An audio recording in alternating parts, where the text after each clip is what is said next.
कंधमाल जिला नूआगां ब्लॉक बंडागुड़ा पंचायत तल केंगेरिकिया ग्रामर असहाय विधवा महिला तुरुडी प्रधान को 10 मास हेला विधवा भत्तारू वंचित।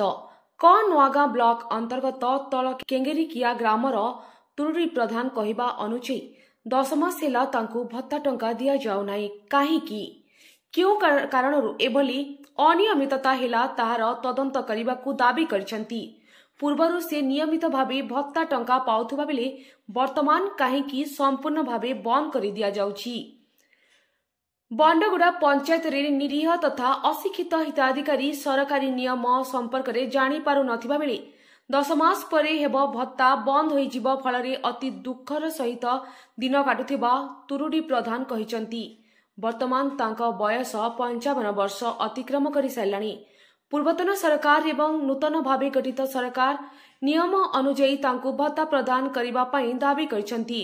ए संपर्क में बंडगुड़ा पंचायत पीओ जोगाजोग करिबारु तुरुडी प्रधान का टंका अकाउंट को टंका जाउछि बोली पीओ कहिथिले। बैंक को जाई खाता प्रिंट करिबारु तांका खाता को भत्ता टंका नथिबा अभियोग होईछि।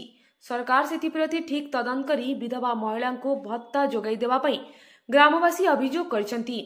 आज्ञा मोर ना तुरुड प्रधान कि दूरे मुई आउथी मुई चली पारु नाई एबे इटा टंका मुई बोता टंका पाउ नाई केते दिने ओलानु। पंचायत को गोले काने बैंक को जा बैंक को देखा जाओ खाता को जाउची कहूची खाता प्रिंट कोले काने इने आसु नाई नाई न पैसा कहूची।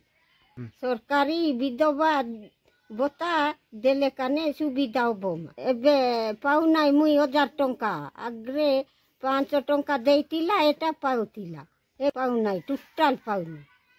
सरकारी इटा बोता देउची जे मते टोटल देउ नाई केमती होला कुटा बाकी अछि एटा देले काने बोलोबो। कंधमाल जिला टिकाबालीरू कुना दिगाल का report voice of Odisha live.